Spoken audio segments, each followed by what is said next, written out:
Mister? How do you operate this Twitter thing or this Instagram thing or whatever the heck? You're supposed to know all this stuff. Anyway, welcome back to the show. Now, Podcast Smitty says, I'm here for the WNBA talk. Allow me to oblige. Give me the take. We also got somebody else for that too, you know. I know, but this is personal. Take.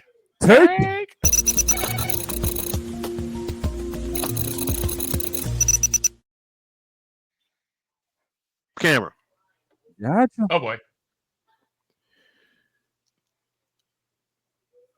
To all you Caitlin Clark and Indiana Fever haters.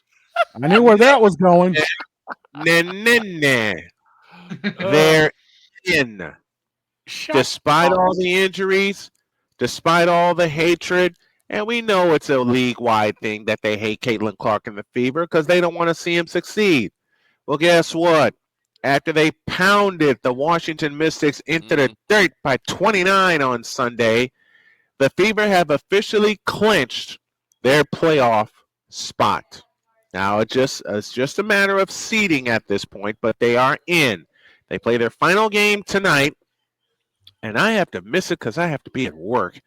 They play their final game tonight at home against the Minnesota Lynx.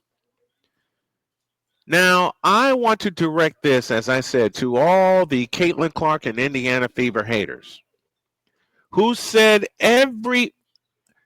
some of the most, how does Ian Eagle put it, ridiculous things I've ever heard in my life. And Napoleon, hang on to your seat for this one. The guys already know about some of the strange talk I hear when it comes to the WNBA. And they've asked me several 100,000 times why I'm so fascinated with women's basketball.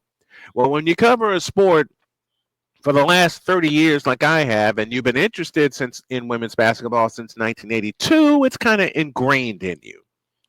And aside of that, two of my biggest fans of me covering women's sports, one of them gave me life, which was my dad. The other I married.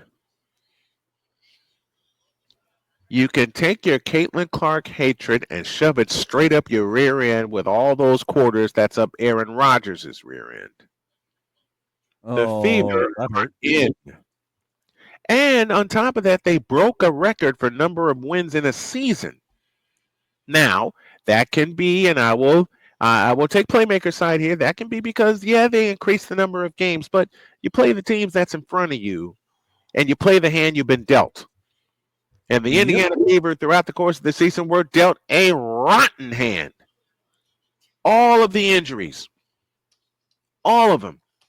During one game, it was against Seattle, they played with 5 players out due to an injury.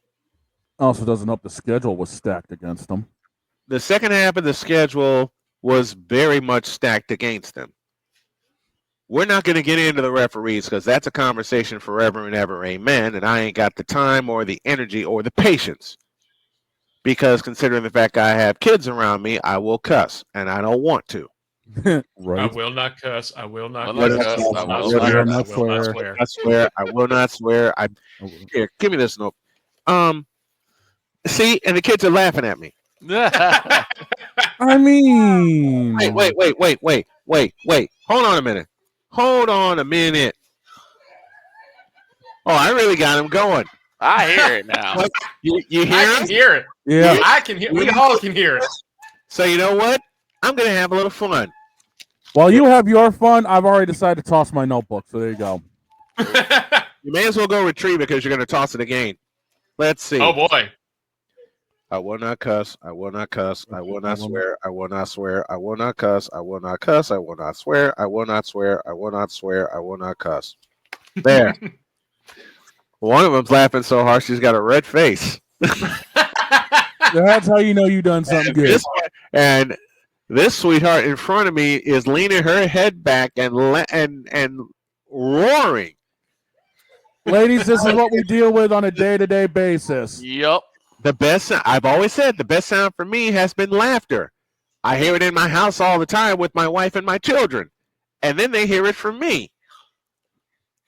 See, this one next to me is trying to pay attention to her phone, but she can't help it, and she's cracking up. Okay. Listen. Good for the Fever, Kelsey Mitchell, Aaliyah Boston, Chloe Bibby, who was signed for the remainder of the year. Who else? Ariel Powers, who came in a pinch.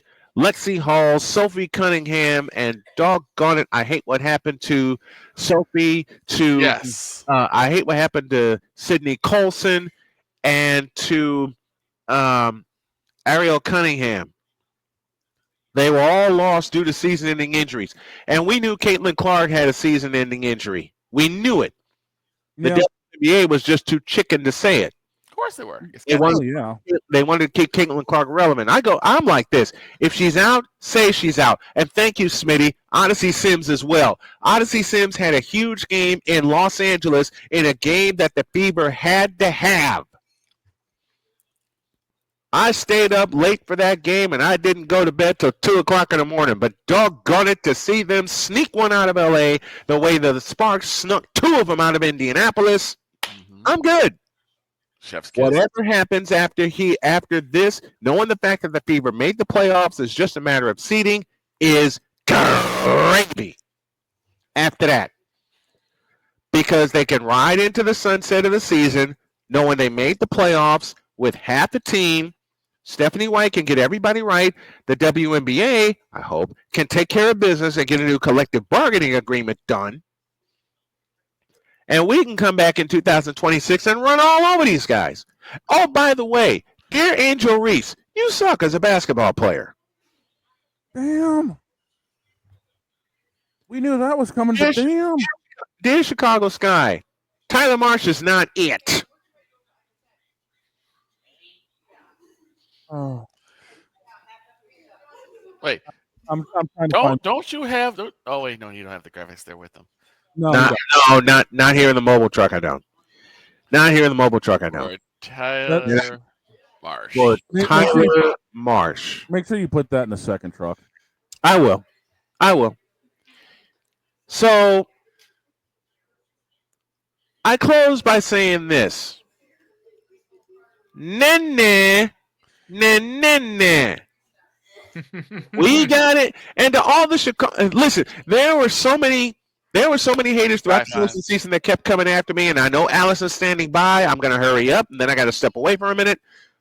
Let me say this. All the frivolous stats, and yes, most of them are frivolous, Allie will agree, about Angel Reese and her double-double mark, which is incredible. Which is absolutely incredible. It is. Okay? She's got the talent for it. She ain't got it up here. Yet. And to all you Chicago Sky haters that kept coming after me, we're in the playoffs, and you're not. That's Snowman's take. What is yours?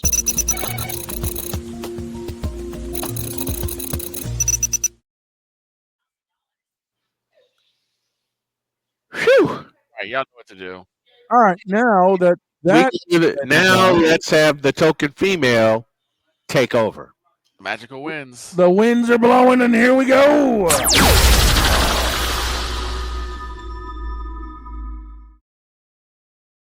Miss Alison Morley. Hi, guys. Boy, you've given me a lot of ammo for today. Well, uncork the bitch and let's go. Before we get started, I want to ask you, I've been meaning to ask this question since we heard the news on Sunday. Yeah. Pam Oliver. Yes. Hall of Famer. Hall of Famer. Mm-hmm. How amazing! Isn't that incredible? How amazing is this? You know, not surprising at all. She is such a professional.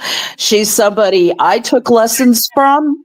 She's somebody who braved not only the racial discrimination of this world, but the sexist discrimination of this world to raise to the top of her profession. I don't care. And the thing is that I can't think of another person who worked harder, who played through pain. Remember when she was on the air with a concussion? Yep. Do you Yeah. remember that? Remember About that 10 very- years ago? It was phenomenal that she could actually eke out a broadcast. You know, you talk about some of these guys who do sideline reporting. I mean, that's nothing compared to what females go through on the And the- sidelines. And the thing I love about Pam Oliver, she kept showing up. Yeah, she When rose above. She when she- rose above. When she signed with Fox, she was at the bottom of the pile. Yep. As far as sideline reporters. By Right. 2003, she was with the main team, and the main team at that time, of course, was Joe Buck and Troy Aikman. Mhm. Right. And I will never forget how she made it in 2003 when she did the game between the Green Bay Packers and the Philadelphia Eagles on the sideline with the main team. The next week, she copied it because it was Philadelphia and Carolina for the NFC Championship. But, man, more than kudos to Pam Oliver. She has done it all, seen it all, and now she takes her rightful place in the Sportscasting Hall of Fame. Absolutely. I mean, if she doesn't, it's kind of a shame that her profile isn't bigger, because I would have tagged her for a Ford Frick Award a long time ago. I would have said, look at this girl brings more to the table than 3/4 of the analysts out there. She had to go into locker rooms and, deal with coaches who might or might not speak to her. She has overcome so much in order to do what she did. And, and at 64, she's showing no signs of slowing down. I mean, she still has that opportunity to become a Ford Frick Announcer of the Year, and I'm saying that is her next award in line, period. I think so. And when they did the little vignette on her on Sunday, we had a chance to see it. She was still working the sidelines, no pads in hand, with the microphone, getting saluted by the entire crew and by the fans on the sideline. So our congratulations to Pam Oliver being elected to the Casting Hall of Fame. Now, I was loaded with ammo for today. Oh, here we go. Most of the ammo is on top of the ammo that I just dropped when it comes to the WNBA. So let's let it rip, Allie. Yeah. Where do you want me to start? I could go off in many directions at this point. You know what? I want you to start with a note that I did yesterday on the show when I dipped my toes into the water when it came to the organization called the Chicago Sky. I want you to go deep with them. I want you to rip them apart for us. Somewhere in this favored land, there was a fantasy of Jeff Pagliaccia, and Tyler Marsh, that on paper all of this really looked good. Mm-hmm. And I would say that if things had worked out the way it envisioned in their fantasy world, kind of like Barbie Land, that would have been a great scenario. However, you had a few flaws in that fantasy world. Number one, and first and foremost, was Tyler Marsh's management of every single game that he's ever coached by the Chicago Sky. It's like, did he learn nothing from all those years as an Aces assistant coach? What happened? What happened? It's like there has been so much game mismanagement, so many miscues. Just let me go on. The Chicago Sky Nation has been calling for his ouster and Jeff's ouster probably since mid-season, and maybe even a little before that, probably right after Courtney Vandersloot went down. He could have gotten anybody to be a point guard or a general at that point. He could have gotten anybody to replace Courtney Vandersloot. Did he? Hell no. Hell no. He didn't get a damn... What? Who did we talk about? Ariel Cunningham, who signed with Indiana a week after Sloot went down. Ariel Cunningham was sitting right there. Yep. Did they think of anybody to be point guard? No, they didn't. What's more, they had what they told us at the beginning was they had a quote unquote win now attitude. They wanted to win now. That's why they got Ariel Atkins. You know, that's why they traded away the number 3 pick to get Ariel. You know who they could have had at that position? They could have had Sonia Citron, a potential rookie of the year. They could have done that, but no. They decided that her point, the way that she had played for the Washington Mystics was good enough. It is an aberration to this franchise, to the number 3 sports market in the country.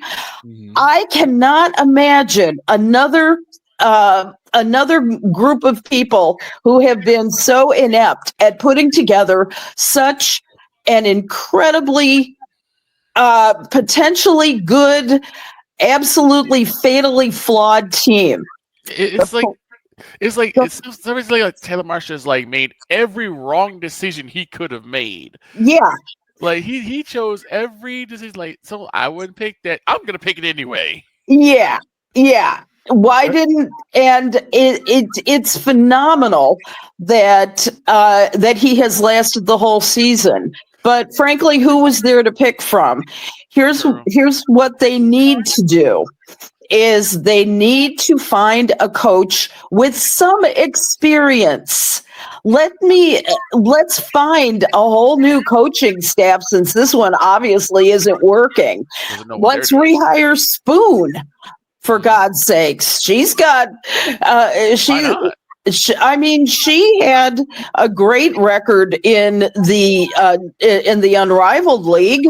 Mm-hmm. She was able to coach them into the playoffs. I'm trying to remember if they were the champions or not, but you know, they came. The Unrivaled League is the one that is seen now as the superior league. Why? Because they have a hell of a lot of money. They have a lot more money. They were able to spend it wisely, and they got fairly decent, not so much ratings, but in terms of what social media does, they were fantastic in terms of their social media presence.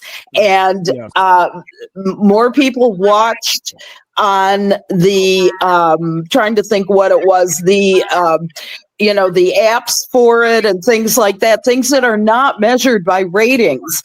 They are now the league to look up to, and I hate that because the traditional group. Go ahead. I was about to say, because they ran it on the TNT app. They ran TNT TBS coverage. Mm-hmm. They weren't the place where you would normally expect to have eyeballs, but damn, when they had them and they had the social media interactions, the Unrivaled League was the league getting talked about. Yeah.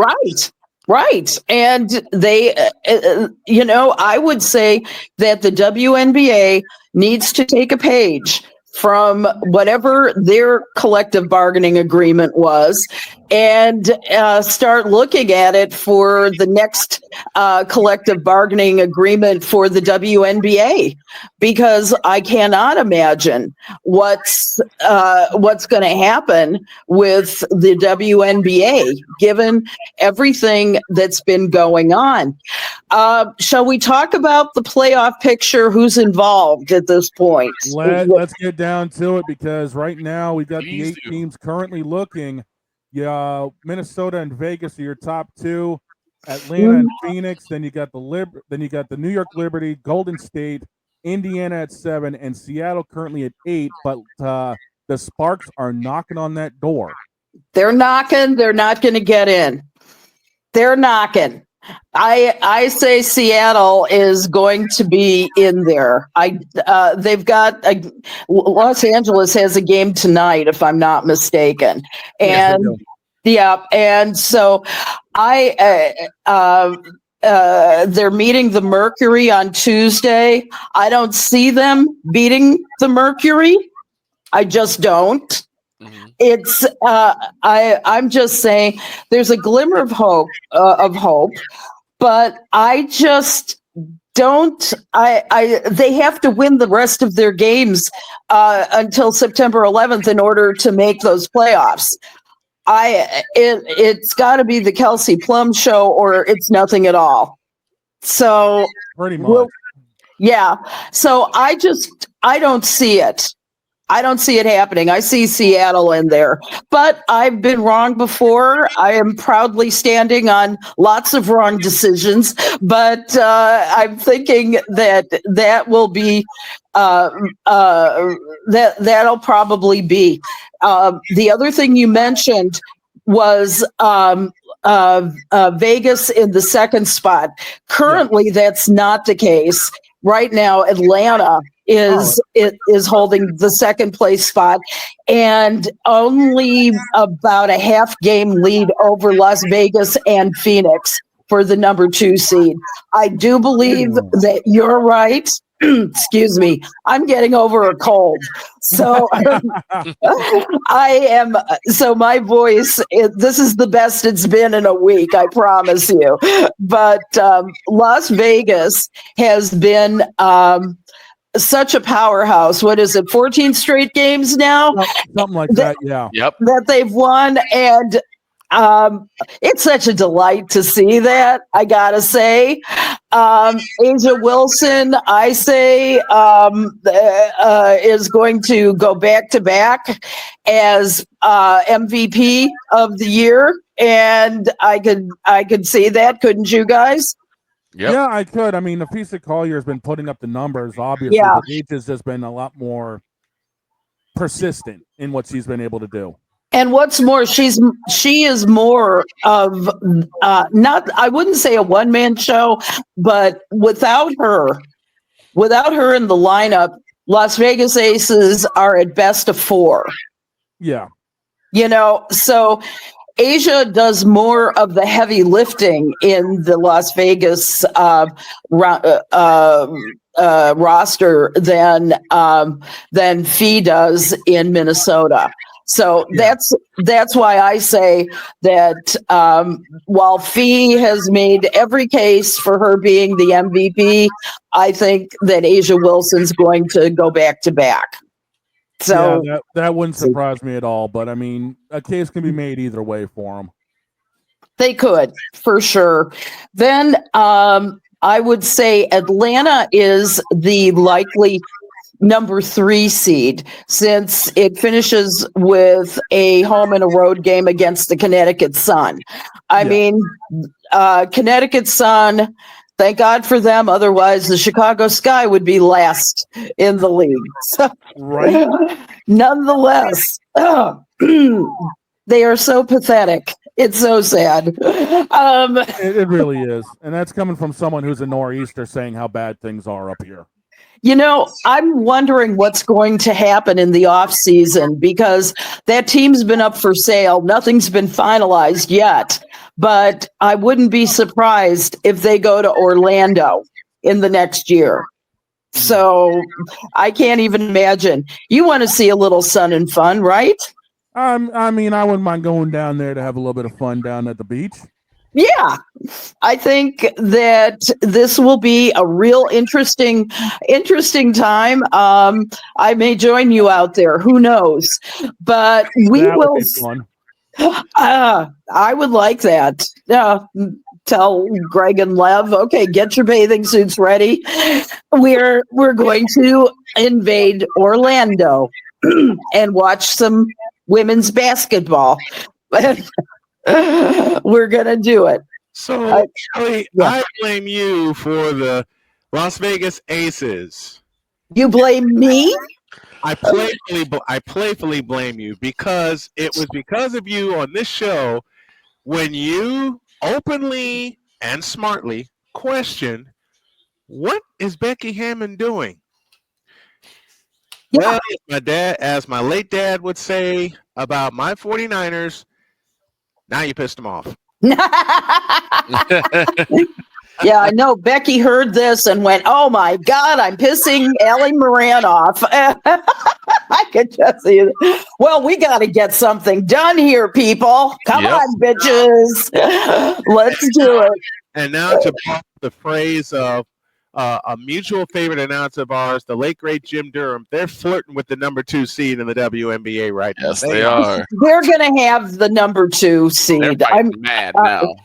There's no question to my mind. I mean, once Becky Hammond can set a fire beneath them, then and they've been on fire virtually the entire second half of the season.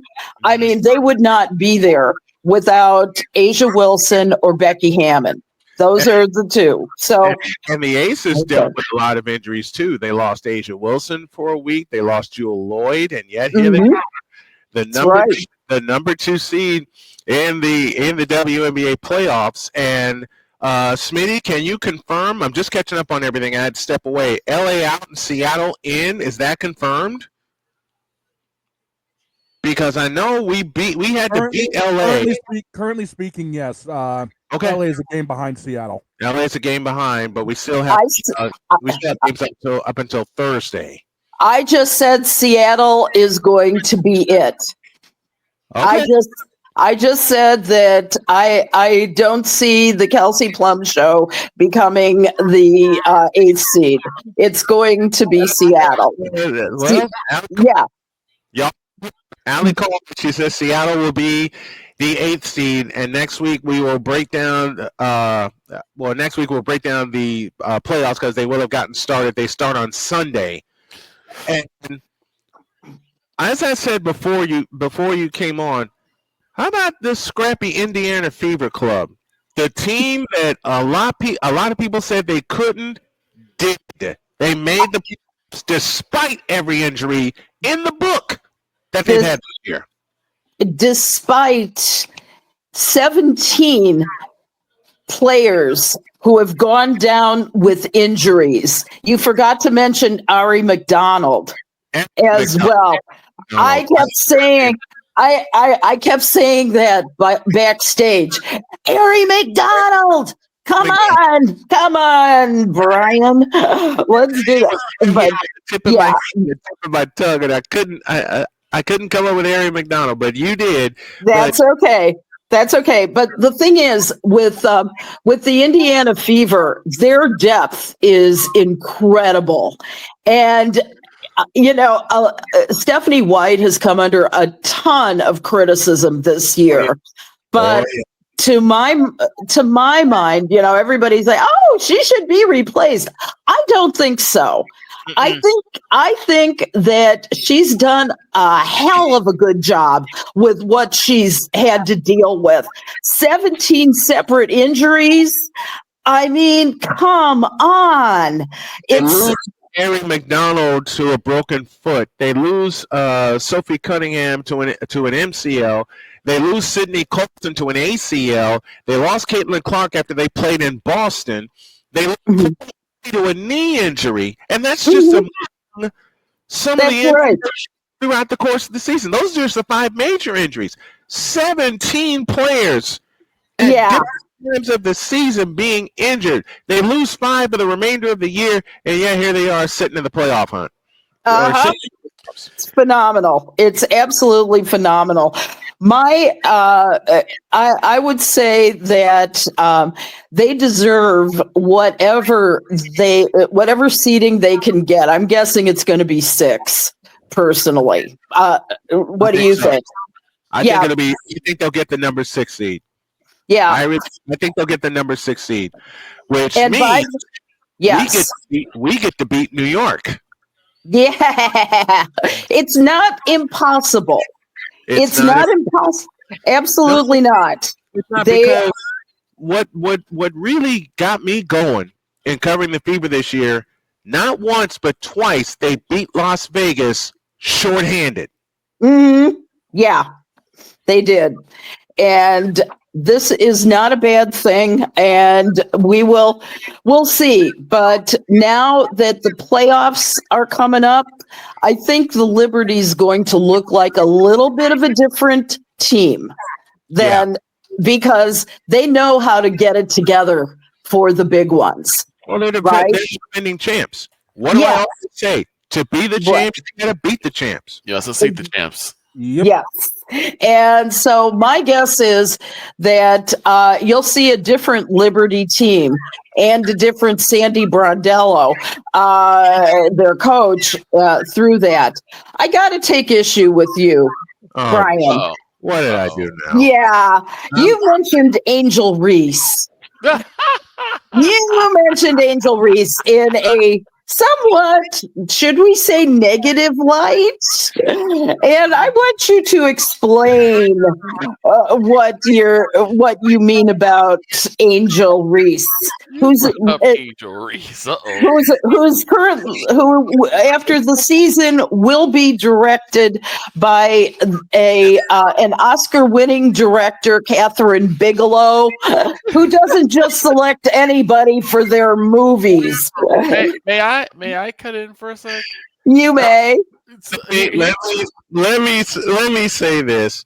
Okay. I've been dancing around this joke all year as many times as she's come on to talk about, and I remember I remember Allie saying so many times over after a close Chicago Sky loss, and I completely agree.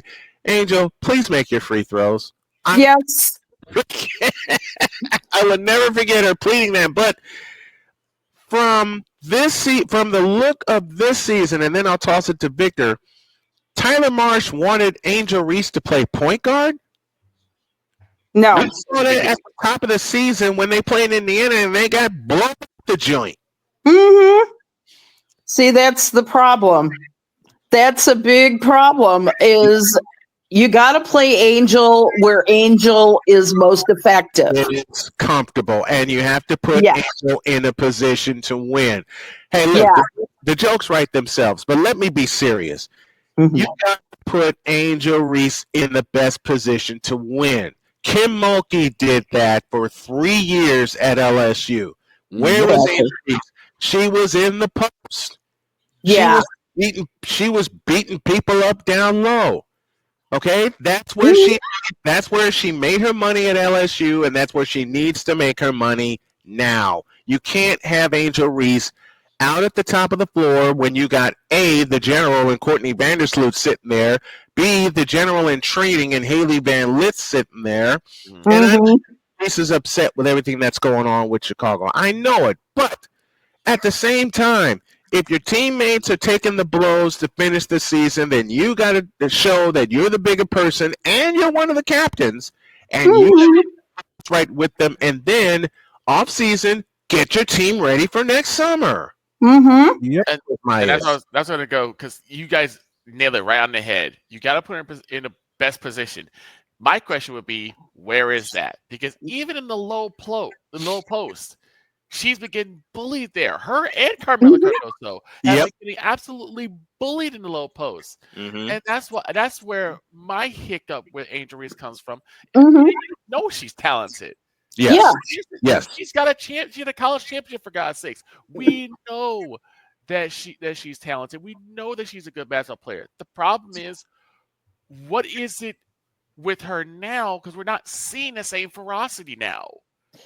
I think she, as she mentioned in post game, is how frustrated she is. I may clean this up for broadcast. I'm not sure, but frankly, she's surrounded by a team that has no leadership at this point, and she's damn frustrated about it.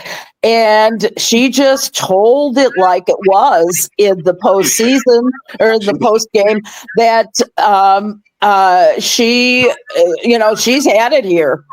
She has absolutely had it here. She'd like to be playing her entire career with the Sky, but if they don't get their you-know-what together, then she's got to look out for her own future. I'm sure that the Aces would love to have her as another powerhouse. They could get her in the off season. You don't know about that. You don't know whether Courtney Vandersloot can come back. It's going to be. The question is, do you get rid of the whole team, or do you get rid of the coach, or do you do both? That's my question. That was what do you do from here? Do you blow it all the way up with just the players? Do you blow it up with the management? Or do you do, as I often say, push the plunger with the whole damn thing? Yeah. I think it's the same thing here that, you need to get somebody in there. I say start with the GM. Start with the GM. I may respect Jeff, and I may appreciate what he's tried to do, but frankly, it hasn't worked. Not for 2 seasons. It hasn't worked, and he and Tyler both need to go. This is what the Bears keep doing year after year. You've got your 2 years. Don't get me started on the NFL. Don't get me started on the Vikings versus the Bears last night. You know what? I was thinking about asking, and I'm like, you know what? No. I think that's how we should close things out, because we gave our opinions on the Vikings and Bears. The first hour of the show was all NFL. Yep. He lives in Chicago. Victor gave his opinion. He lives in Chicago. I want my friend Alison Moran to cut loose on what the hell happened last night in Soldier Field. I am letting her cut loose. I'm going to just sit back and have my popcorn or my trail mix. I have to eat healthy. My wife says so. I'll say one thing. Yes, sir. 12 penalties, 127 yards. Yes. 12 penalties. 12. And how many touchdowns scored off of how many points, or off of how many turnovers? How many penalties? There were 12 penalties last night by the Bears. 3 of them came on the drive that put Minnesota in front. Okay. There you go. This is an abomination.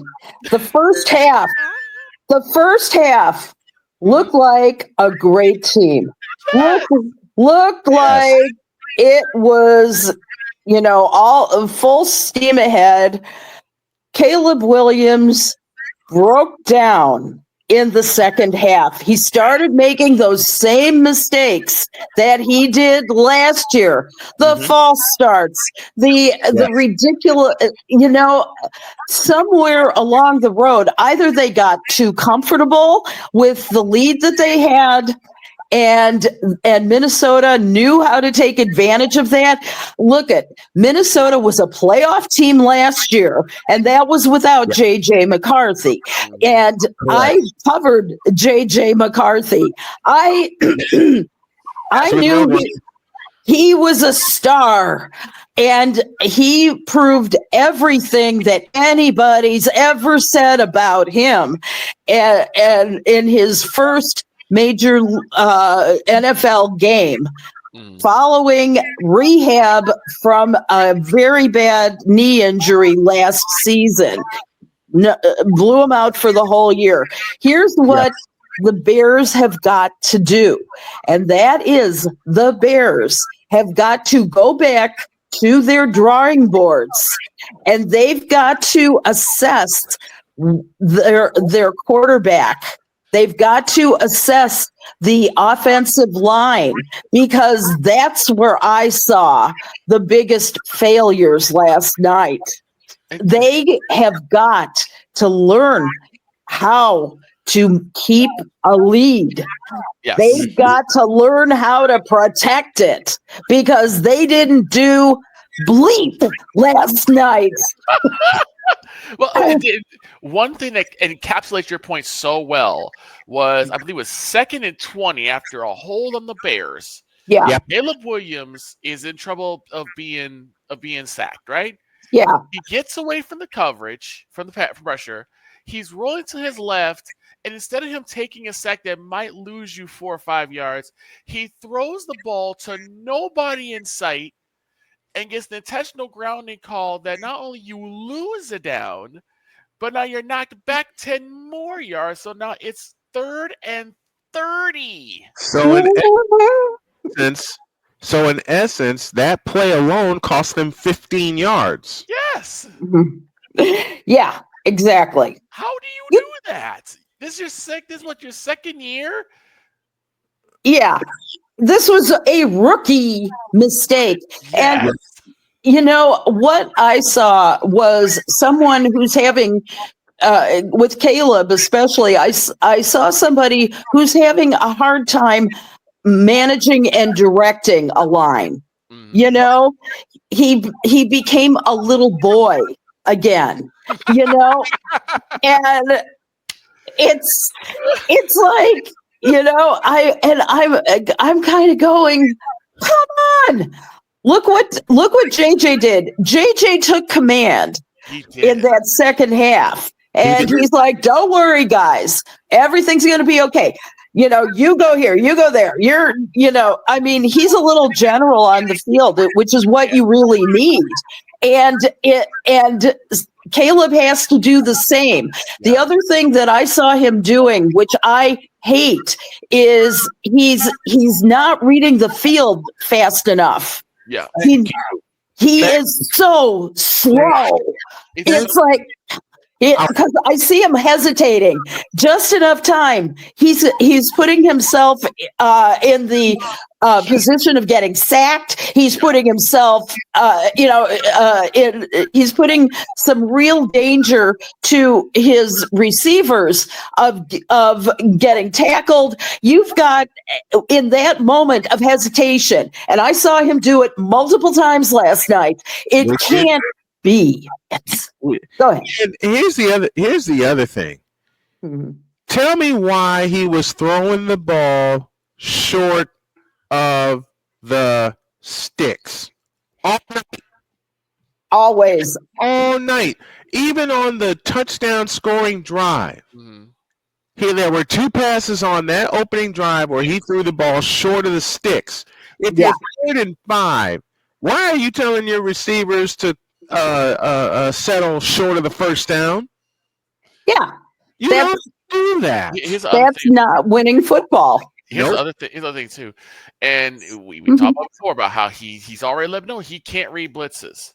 So what do Minnesota Vikings do? They blitz. They sent the house. It's like, and I'm gonna hurt myself saying this, but you saw a lot of Dak Prescott in Williams. Once it goes left, once it goes sideways, it stays sideways. He completely deflates. Yep. That's the difference. It stays sideways. The one thing I can say about Dak in the Philadelphia game is that he didn't really deflate. He kept trying to push the game. Unfortunately, CeeDee's hands failed him. But with Caleb, and you saw this with every single quarter, he started getting more deflated, more defeated, and he stopped playing going with that. He stopped playing with that urgency that he did before. He stopped playing. Yes. And as I said at the top of the show, Caleb Williams was great for 6.5 minutes. Yes. He was spectacular for 6.5 minutes. He was sensational for 6.5 minutes, which was the touchdown drive. Yeah. And it was fine for Pee Wee football, but you're ready. Now you're playing 60 minutes of football.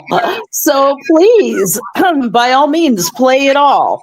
A comparison that got hit. Do you know a comparison someone made to me over the course of the weekend? Oh, man. And y'all need to hold on to your seats for this. Napoleon, you especially. Someone said to me, and I swear to God this happened while I was warming up for Sunday Night Football. Okay. Don't need you to push the button. Someone said to me, hang on, I got you.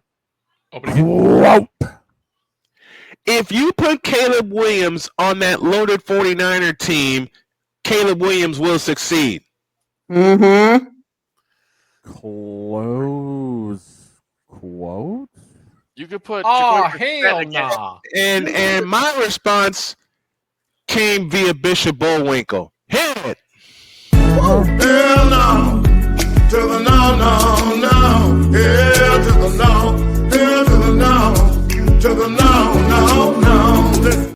With that 49er line, you could put Jacoby Brissett behind center, and he'd do well. And here's the thing about Caleb Williams, and we'll close it out here. Mm-hmm. I want you to rewind back to one game last year. And Victor, you know the game I'm talking about. Mm-hmm. Thanksgiving Day in Detroit. In Detroit. You had the game in your hands. And not only does Eberflus fail you by not calling timeout, but Caleb fails you because he's on the floor. He's on the field. How do you not realize the awareness and call timeout? I don't understand.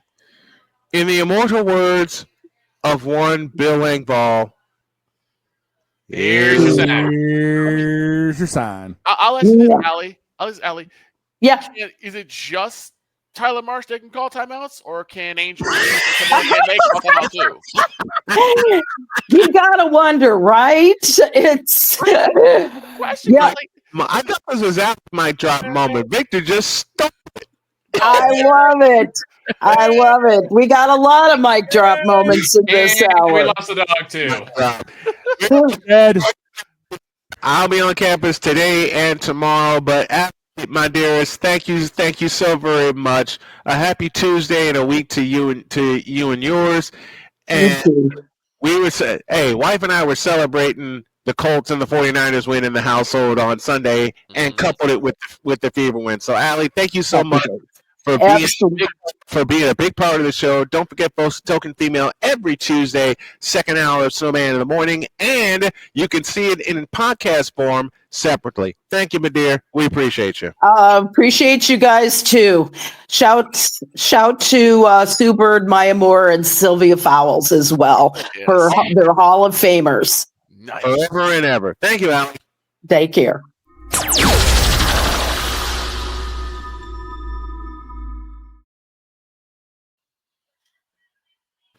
Have a good day. God bless. Remember to make your next move your best move. And always remember, if your dreams don't scare you, they are simply not big enough. Dream big, do bigger. We are, and we hope you are too. And always remember, whenever you are in distress, take off your baseball cap and throw it in the air.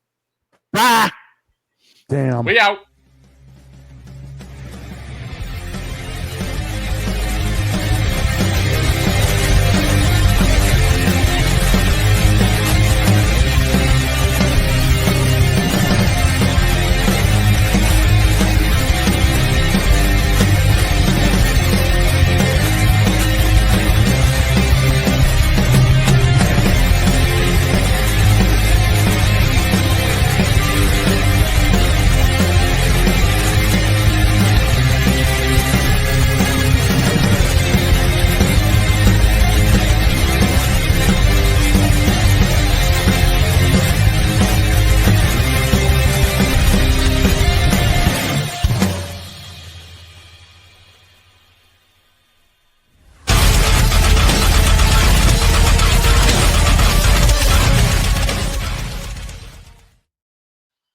Just remember, Chicago, this is your quarterback. Get rid of him. The confessional returns on Friday. Live. Oh, Oh hell. boy. See you later. See ya. Remember to follow the Queen on